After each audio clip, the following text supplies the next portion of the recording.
I just have so many photos stored on my phone and my computer, and I hardly ever print them out. That's one of the reasons why I'm loving the new Selfie Squared printer by Canon. It's given me a chance to print out some of my favorite photos.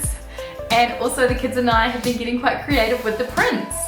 We have been making cards for our loved ones, which has been pretty cute.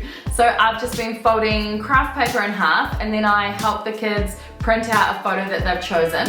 And then I just let them go to town with decorating it. So they add a message, or I help them. They can add drawings, they can write words that they know how to spell, and then they add stickers and scribbles and you name it, and they've been having a ball.